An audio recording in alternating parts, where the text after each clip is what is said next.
Welcome back to our channel. இன்னைக்கு வந்து நம்ம ஆரி ஒர்க்கு ஃபஸ்ட்டு பிகினர்ஸ் எல்லாம் ஸ்டார்ட் பண்ணும்போது இந்த ஜரி த்ரெட்டில் ஃபஸ்ட்டு எண்ணாட்டு போடணும். எண்ணாட்டு போட்டு தான் நம்ம வந்து ஆரியே ஸ்டார்ட் பண்ண முடியும். ஃபஸ்ட்டு எண்ணாட்டு இப்படி ஒரு சுற்றி நம்ம நாட் போடுவோம்ல, அந்த மாதிரி ஒரு நாட் போட்டுடணும்.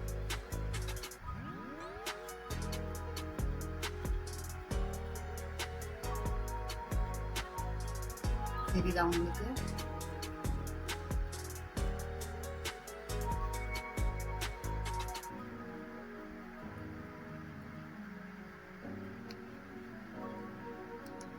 இந்த மாதிரி நாட்டு இருக்கணும். அப்புறம் இந்த இதை நம்ம இப்படி பிடிச்சிக்கணும். இந்த விரல்ல இப்படி 2 விரல்ல பிடிச்சி அமுத்தி ஒரு விரல்ல இப்படி இருக்க மாதிரி பண்ணிக்கணும், பிடிச்சிக்கணும்.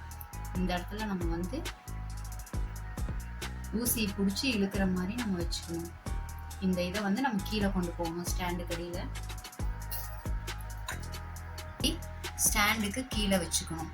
ஜரி த்ரெட் எப்பவுமே யூஸ் பண்ணும்போது நம்ம வந்து 13 சைஸ் டூலிப் நீடில் எடுத்துக்கணும். இதுதான் வந்து ஜரி த்ரெட் ப்ராக்டிஸ் பண்ணுறதுக்கு நல்லது.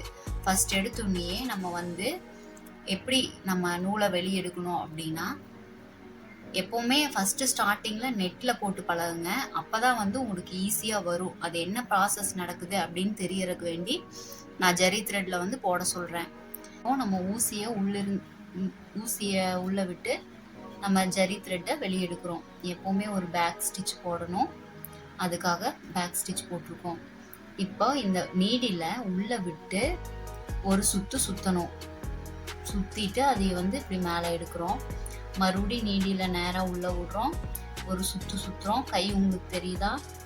உள்ளே விட்டு மறுபடியும் நீடியில் இப்படி திருப்பி மேலே எடுக்கிறோம். மறுபடியும் உள்ளே விடுறோம். சுற்றி மேலே எடுக்கிறோம். இதுதான் வந்து பேசிக் செயின் ஸ்டிச்சு.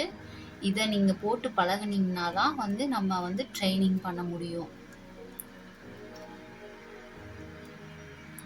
இப்படியே நீங்கள் எந்த டைரக்ஷனில் வந்து போடுறீங்களோ அந்த டைரக்ஷனை நோக்கி பார்த்து தான் அந்த டிப் இருக்கணும். இந்த டிப்பு வந்து அதுக்கு நேராக தான் இருக்கணும்.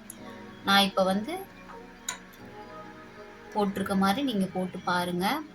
நெட் கிளாத்தில் வந்து கொஞ்சம் போடுறது கஷ்டமாக தான் இருக்கும் பிகினர்ஸுக்கு.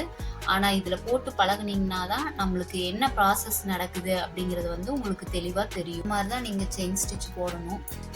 இதுலேயே வந்து ட்ரையாங்கிள் ஷேப்பு, ரவுண்ட் ஷேப்பு நீங்கள் வந்து இதில் போட முடியுதான்னு ட்ரை பண்ணி பாருங்கள். இதில் நீங்கள் போட வருது, உங்களுக்கு போடுறதுக்கு ட்ரை பண்ணிட்டீங்க அப்படின்னா அடுத்த கிளாஸில் வந்து நம்ம ஸ்ட்ரெயிட்டாக பாப்ளிங் கிளாத்தில் என்ன பண்ணலாம் அப்படிங்கிறத பார்ப்போம். நீங்கள் இதை வந்து ட்ரை பண்ணி பாருங்கள். நெட்டில் வந்து ஃபஸ்ட்டு ட்ரை பண்ணி பாருங்கள். அதுதான் உங்களுக்கு பெஸ்ட்டாக இருக்கும்.